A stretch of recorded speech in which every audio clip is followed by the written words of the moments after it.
If you live in Seattle, Washington, here's everything that you need to know about coming to Minneapolis for your hair transplant. First, do I need to rent a car? The answer is no.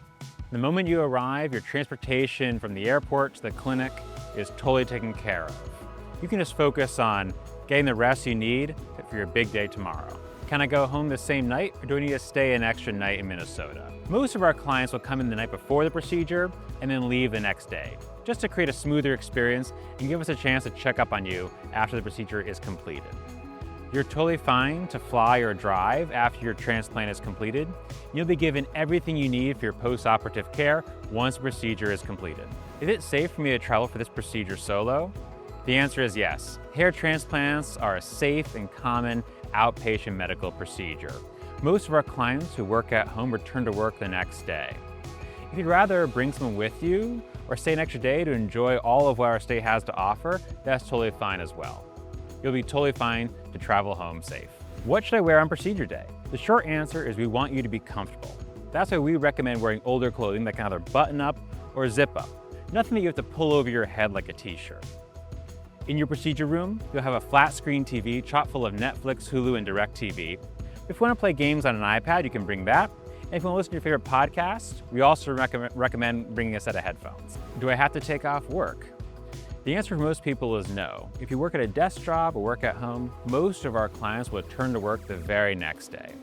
However, we do recommend you take a break from very strenuous physical workouts for about 1 week. So if your job involves heavy lifting or getting sweaty, being on your feet a lot, you might want to take some PTO or potentially go on light duty for that 1 week.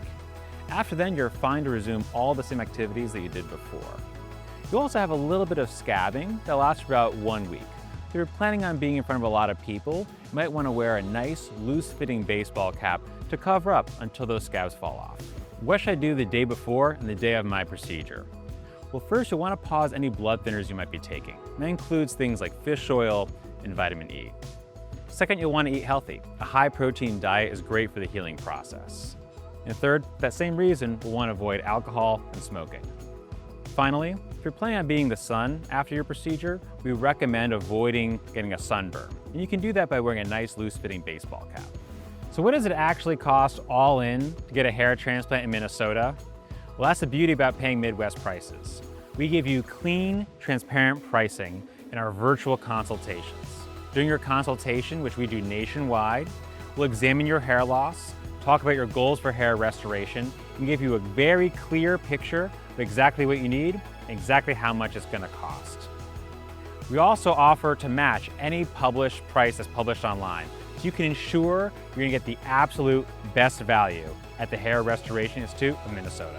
And with our Hair by Air program, we cover $200 in your travel expenses. That's gas in your tank or tickets on your flight, plus 2 nights stay at our on-site hotel. If you want to learn more or find out if you're a candidate, you can visit hrimn.com to book your free consultation.